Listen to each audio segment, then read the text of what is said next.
우리의 부족함은 하나님이 역사하는 시작점입니다. 결핍, 부족함, 두려워하지 말고 하나님이 역사의 시작점이다. 내 노력만으로는 부족하다라는 사실을 인정하고 주님의 도우심을 받으시기 바랍니다. 변화는 이해할 수 없는 말씀에도 행동으로 순종할 때 일어납니다. 믿음은 동사라고 말씀을 드렸습니다. 변화의 목적은 하나님 나라에 쓰임 받기 위해서 변화의 목적이 있습니다. 나를 변화시켜 주신 주님께 나를 써 주시옵소서 응답하여야 합니다.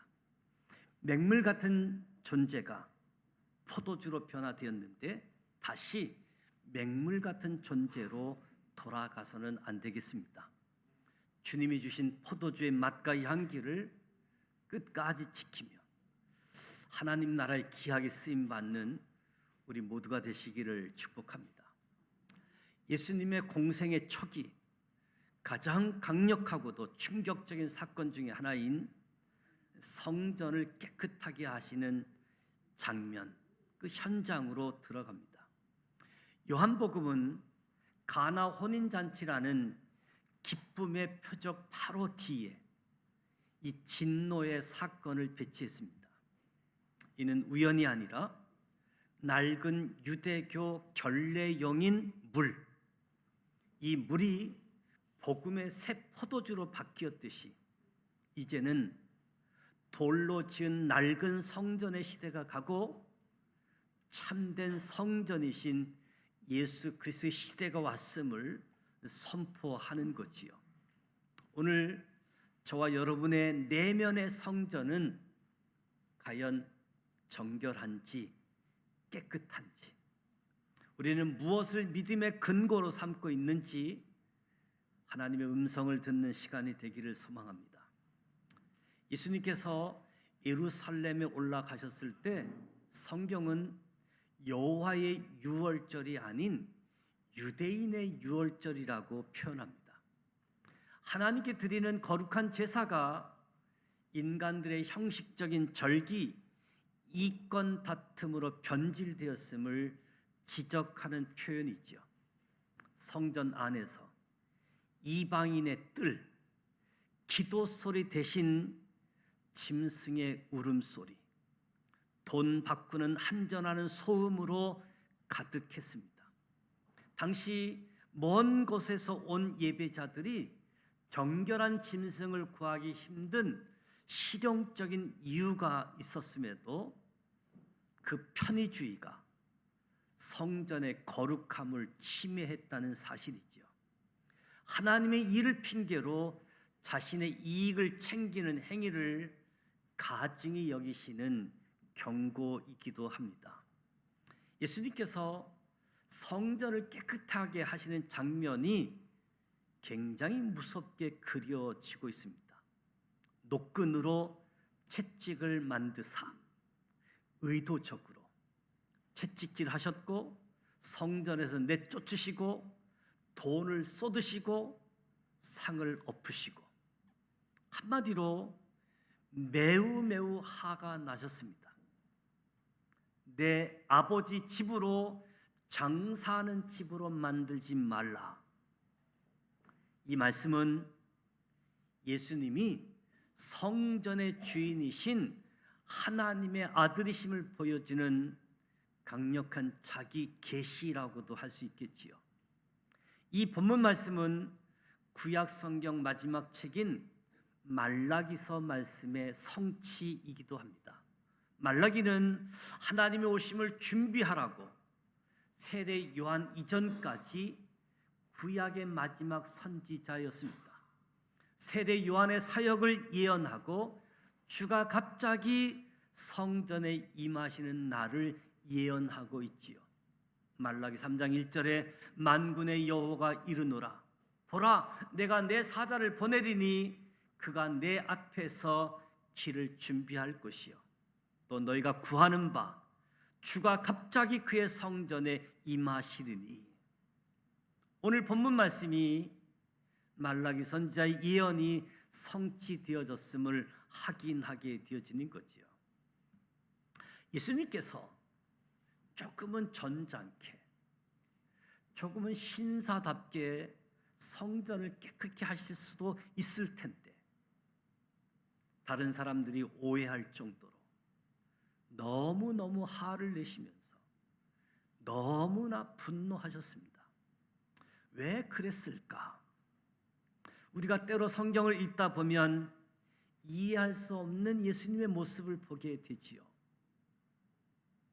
그 모습을 이해할 수 있는 열쇠가 하나 있습니다. 요한복음 1장 1절에 태초에 말씀이 계시니라. 이 말씀이 하나님과 함께 계셨으니 이 말씀은 곧 하나님이시라. 예수님이 어떤 분이시냐? 예수님이 하나님 말씀이십니다. 우리는 이걸 꼭 기억하시기 바랍니다. 말씀이 왜 중요합니까? 사람과 사람 사이에 의사소통을 하는데 말이 제일 중요하지요. 내 옆에 있는 사람과 말하지 않고 의사소통을 해보면 되기는 되지요. 그러나 말로 하는 것이 가장 정확하게 의사를 표현할 수 있습니다. 표정으로도, 바디 랭귀지를 통해서도 내 의사를 대충 설명할 수 있지만 그것보다 말로 직접 할 때 가장 정확하지요. 그림을 가지고도 서로 의사소통할 수 있습니다. 그림만 보여주면서 소통하게 되어지면 그림도 오해를 불러일으키게 되어집니다. 사진 한 장 보여주시기 바랍니다. 이 사진을 보면 어떤 이해가 있습니까? 이 그림은 콜라 회사가 일찍이 아랍 세계에 진출하면서 만든 광고 이미지 그림입니다. 무슨 의미인지 파악되시죠? 무슨 뜻인지 아시죠? 아무 말 하지 않아도 한 사람이 사막에서 저렇게 탈진해서 누워 있었는데 무엇을 먹었더니 콜라를 마셨더니 어떻게 되더라? 힘이 나서 뛰어가더라.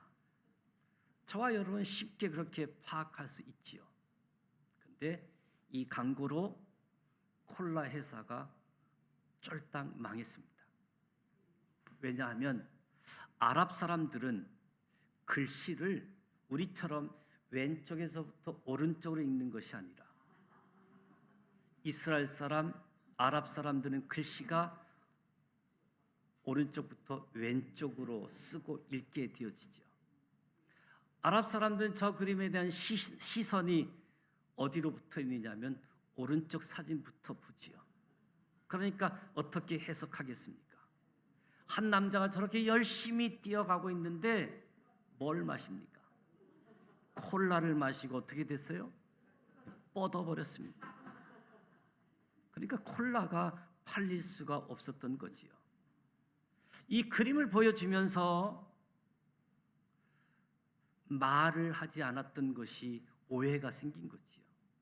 이 광고는 왼쪽부터 보셔야 되는 광고라는 말을 한마디만 해줬어도 오해가 풀릴 수 있을 터인데 말이 없기에 이 사람들이 잘 이해했다고 생각을 했는데 오해가 생긴 거지요. 예수님이 하나님의 말씀이시다. 이 사실이 얼마나 감사한지 아십니까? 하나님께서 온 세상을 창조하셨습니다. 온 세상은, 자연은 하나님이 우리에게 보여주신 그림과도 같습니다. 저와 여러분은 자연만 봐도 대충 하나님을 인식할 수 있지요. 로마서 1장 20절에도 그의 영원하신 능력과 신성이 그의 만드신 만물에 분명히 보여 알려졌나니 그들이 핑계하지 못할 것이다. 온 만물에 하나님의 신성이 깃들어 있답니다. 그런데 주님의 분명한 뜻을 모를 때가 많다는 거지요. 예수님께서 이 땅에 오셔서, 하나님의 말씀이신 예수님께서 이 땅에 오셔서 그의 말씀으로, 그의 삶으로 하나님의 정확한 뜻이 무엇인지 알려주시고 보여주시는 겁니다. 왜 성전을 이렇게까지 남들이 오해할 만큼 분노하면서 성전을 깨끗게 하셨을까? 사람들이 지금 하나님을 섬기고 있는 모습이 잘 섬기고 있다고 착각을 했습니다. 물론 레위기 말씀처럼 하나님께 가져오는 제물은 흠이 있으면 안 된다고 했지요. 그러나 이 말씀을 주신 목적은, 하나님의 뜻은 예물을 준비하는 사람들의 마음을 준비하라고 하는 거지요. 버려질 것, 쓸모없는 것을 하나님께 바치지 말고 흠도 없고 점도 없고 가장 귀한 것을 찾고 찾아서 그 마음으로 하나님께 드리라. 그 마음으로 하나님께 드리라. 이것이 하나님의 온전한 뜻이지요. 그런데 사람들이 오해했습니다. 마치 하나님은 재물에만 관심 있는 분으로 오해한 거지요. 사람들은 재물만 흠 없는 것으로 준비하면 된다고 생각했던 겁니다. 그래서 무슨 일이 생겼느냐? 원래 집에서 재물을 준비해서 가져오는데 성전에 장사꾼들이 몰려들었습니다. 흠 없는 재물을 판단하는 사람들이었습니다. 재물 드리는 사람은 집에서 빈손으로 와서 성전에서 재물을 사면 되었지요. 이 장면을 이해가 되시지요. 이런 상황에서 어떤 사람은 집에서 열심히 흠없고 점없는 재물을 잘 준비해서 왔는데 성전 문 앞에서 제사장들이 사전 검문을 하면서 흠이 있나 없나 찾습니다. 기어코 흠을 찾으면서 말합니다. 이 재물 흠이 있어 하나님께 바칠 수 없다고. 여기서 사서 재물로 드리라고. 이런 모습들이 장사꾼들에게 뒷돈을 받아 챙기는 그런 일들이 성전에서 벌어졌던 것이요. 하나님의 뜻을 완전히 오해했습니다. 자기들이 하나님을 잘 섬긴다고 생각했습니다. 그래서 예수님이 화가 잔뜩 난 거지요. 성전에서 종교 비즈니스, 종교 사업을 하고 있기 때문인 거지요. 하나님을 믿지 않는 자들이 하나님을 바라보고 돈을 버는 것이었습니다. 예수님을 믿지 않는 자들이 예수님을 바라보고 돈을 버는 것이었지요. 오늘날도 이스라엘은 성지순례 관광국 사업으로 돈을 제일 많이 벌고 있습니다. 이스라엘의 나라는 지금 예수를 믿습니까? 안 믿습니까? 지금도 예수를 안 믿고 메시아를 기다리고 있는 나라이지요. 그런데 예수님의 유적지 성지 순례 상품을 만들어 놓고 예수 믿지 않으면서도 예수 이름을 팔아서 예수 때문에 돈을 벌고 있는 나라이죠. 이스라엘뿐만 아니라 팔레스타인 사람들도 이슬람 교도들인데 예수 믿지 않으면서 예수님 때문에 돈 벌며 살아가고 있지요. 만약 이스라엘 대통령이 우리는 예수를 믿지 않는다, 우리는 예수를 메시아로 믿지 않는 나라이기 때문에 성지 순례 코스를 다 없애버리겠다, 예수님의 유적지를 다 없애버리겠다, 그러면 누가 제일 반발이 크겠습니까? 우리 기독교인들이 반발할 것 같지요. 물론 반발하겠지요. 그러나 이스라엘 사람들과 팔레스타인 사람들이 제일 먼저 반발할 겁니다. 예수님을 사랑해서가 아니라 돈을 사랑하기 때문에, 돈을 벌어야지 되기 때문에. 우리도 혹시 하나님을 사랑해서가 아니라 다른 이유 때문에 이 자리에 앉아 있을 수 있겠지요. 종교 사업을 하기 위해서, 사람들을 만나기 위해서 이 자리에 들어와 앉아 있을 수도 있겠지요. 성전 안에서 소와 양과 비둘기를 파는 사람들이 성전 안에 들어와 있었습니다. 바로 성전 안에 들어와 있는 사람들이 예수님을 분노하게 했던 거지요. 성전 안에, 교회 안에 들어와 있는 저와 여러분이 주님을 화내게 할 수 있습니다.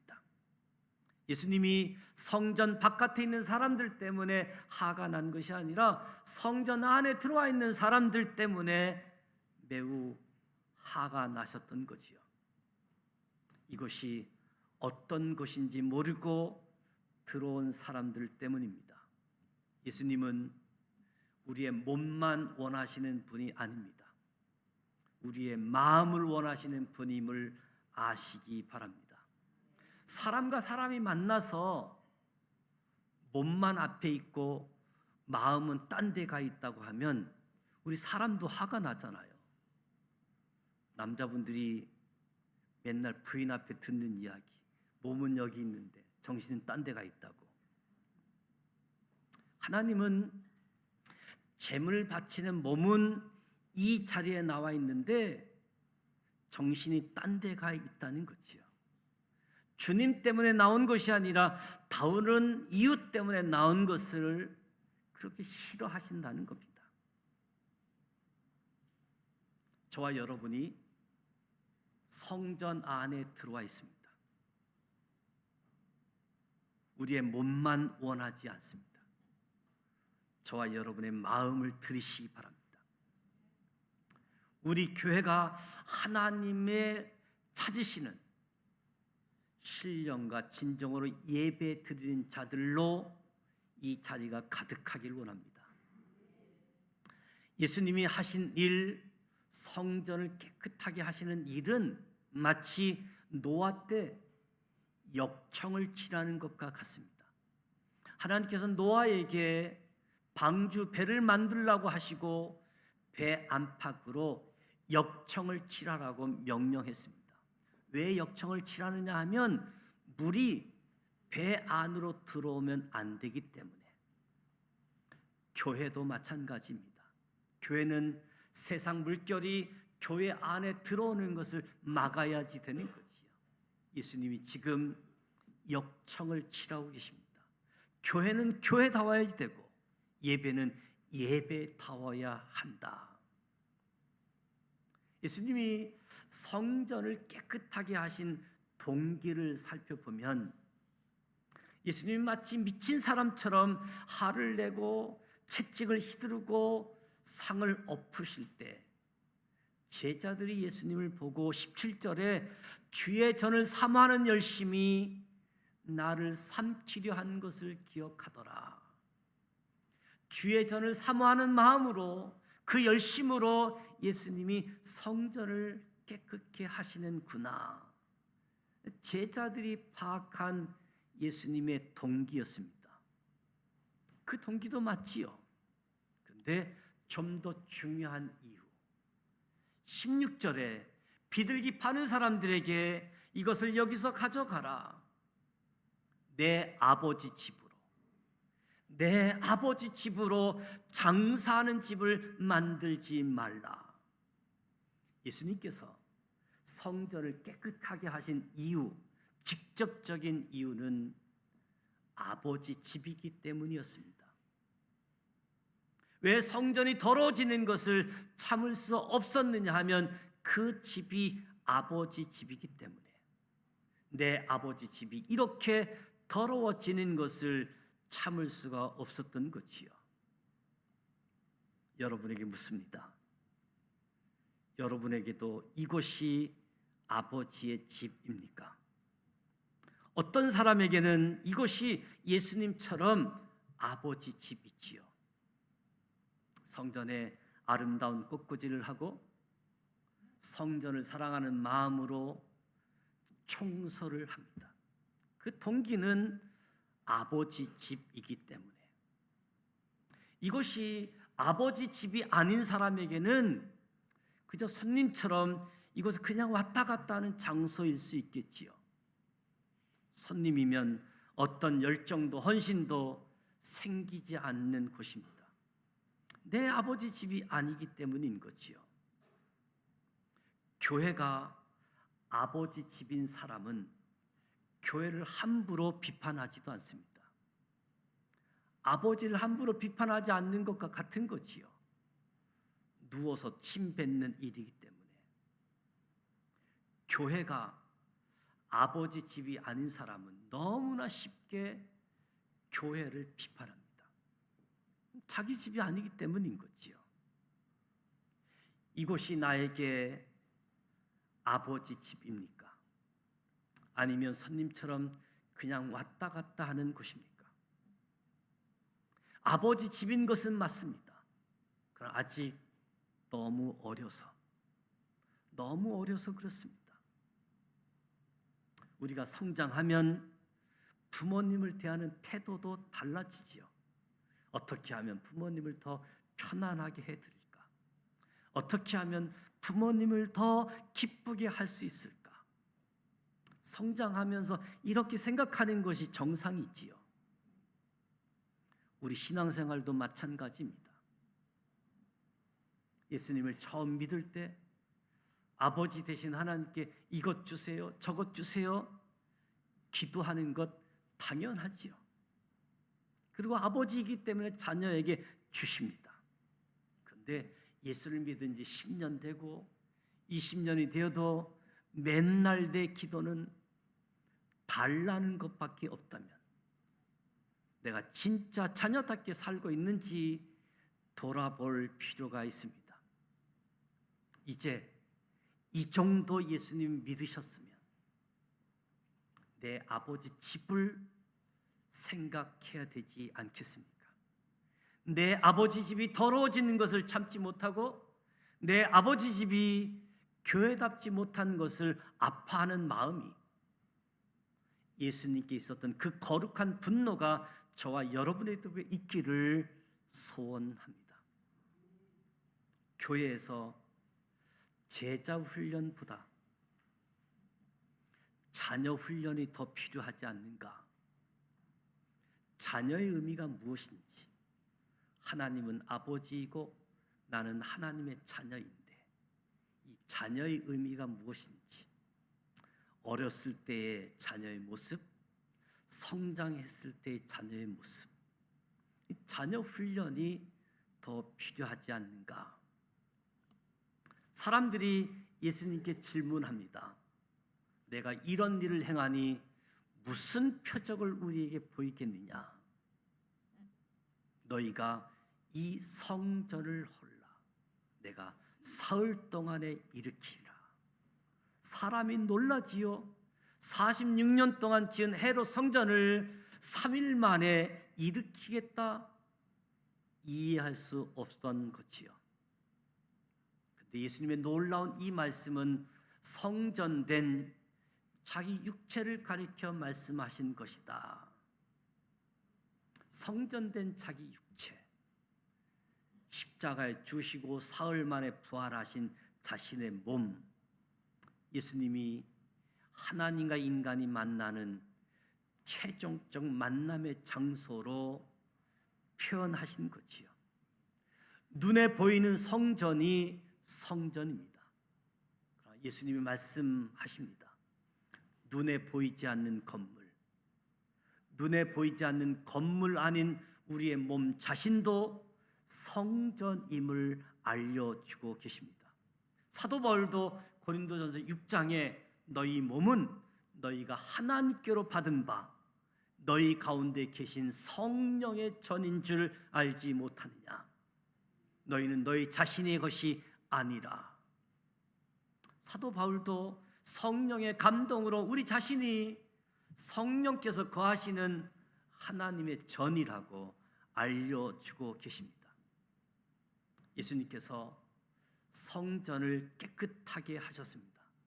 그렇다면 저와 여러분도 성전된 우리 몸을 깨끗하게 해야 될 줄 믿습니다. 하나님이 싫어하시는 습관들을 끊으시기 바랍니다. 우리는 더럽힐 수 없는 성전된 몸이기 때문인 거지요. 내 안에 예수 그리스도께서 거하시고 내 안에 성령님께서 거하십니다. 내가 성전된 내 몸을 내가 함부로 내 마음대로 살았었구나 생각되어지면 회개할 수 있기를 바랍니다. 그래서 성전을 깨끗하게 하는 사건이 저와 여러분에게도 주어지길 축복합니다. 22절에 보면 죽은 자 가운데서 살아나신 후에야, 죽은 자 가운데서 살아나신 후에야 제자들이 이 말씀을 기억하고 성경과 예수께서 하신 말씀을 믿었더라. 예수님께서 하신 말씀을 그 당시 제자들은 이해할 수 없었다는 거지요. 예수님이 십자가에 죽으시고 부활하시고 나서야 주님이 말씀하신 것, 자기 몸을 가리켰다라고 하는 것을 뒤늦게 깨닫게 되어지는 거죠. 저와 여러분이 매주 성경을 읽습니다. 매주 하나님의 말씀을 듣습니다. 매일 성경을 읽다가 매주 하나님 말씀을 듣다가 그 가운데는 이해할 수 있는 말씀도 있지만 이해할 수 없는 말씀들도 있다는 거지요. 말씀을 읽고 듣다 보면 너무나 이해가 잘 되고 성의꿀처럼 달게 느껴지는 말씀도 있지만 지금 도저히 이해가 되지 않고 깨달아지지 않는 말씀이 있다는 겁니다. 그것이 정상이라는 겁니다. 때가 되면 이해되지 않았던 말씀도 깨달아질 때가 온다는 거지요. 그러니까 말씀을 억지로 풀려고 하지 말라는 거지요. 억지로 풀려고 하다가 이단들이 들어오게 되어지고, 그래서 이단들을 조심하라고 억지로 풀기 때문에, 그러니까 우리는 이해되는 말씀, 지금은 이해되지 않고 기다렸다가 이해되는 말씀이 있기에 말씀을 읽고 들을 때 편식하지 말고 이해가 되든 이해가 되지 않든 하나님 말씀을 그대로 들으시기 바랍니다. 지금은 다 알 수 없습니다. 때가 되어야 들리는 말씀이 있기에 그냥 듣고 기다리는 거지요. 때가 되면 이해가 되어지고 깨달아지게 되어집니다. 예수님이 하나님 말씀이십니다. 사람들이 오해하는 것을 예수님이 이 땅에 오셔서 하나님의 뜻을 정확하게 알려주시고 보여주신 거지요. 오해를 줄일 수 있도록 저와 여러분이 예수님의 말씀, 예수님의 행적을 묵상하게 되어지면 하나님의 뜻을 더 자세히 알게 되어지는 겁니다.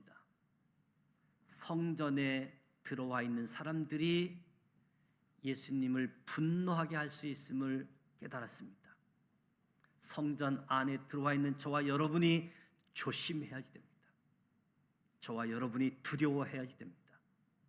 몸만 이 자리에 나와 있지 말고 마음을 다하여 신령과 진정으로 하나님을 예배하십시다. 예수님은 이 성전이 아버지 집이기 때문에 분노했습니다. 아버지 집이기 때문에 성전을 사랑하셨습니다. 이 자리가 저와 여러분에게도 아버지 집이 되기를 축복합니다. 하나님의 자녀임을 기억하시기 바랍니다. 어린 자녀가 아닌 이젠 좀 더 장성한 자녀가 되었으면 좋겠습니다. 교회를 교회되게, 예배를 예배되게, 건물에만 적용할 것이 아니라 성전된 저와 여러분의 몸도 깨끗하게 성결하게 하십시다. 하나님은 성전이 만민이 기도하는 집이 되기를 원하셨습니다. 장사꾼의 자리, 강도의 소굴이 되기를 원치 않으셨습니다. 예수님은 지금도 우리 교회가 만민이 기도하는 집이 되기를 원합니다. 건물의 깨끗하게 함을 넘어서 성전의 주인이 바뀌었음을 선포하는 겁니다. 46년 된 헤롯 성전처럼 하려 했지만 생명 없는 종교의 껍데기를 벗어버리라. 오늘도 노끈으로 채찍을 드시고 우리 내면에 있는 시장 바닥을 청소하기를 원하십니다. 그 채찍질이 아프더라도 달게 받으십시오. 우리를 무너뜨리려는 것이 아니라 우리를 참된 성전으로 빚어가시려는 예수님의 뜨거운 열정, 참된 성전이신 예수 그리스도께 우리 자신을 온전히 의탁하면서 우리의 중심을 아시는 주님께서 우리가 만민이 기도하는 집, 하나님의 영광이 임재하는 자리, 저와 여러분이 교회를 교회되게, 예배를 예배되게, 성전을 깨끗하게 하는 우리 모두가 되시기를 주님의 이름으로 축복합니다.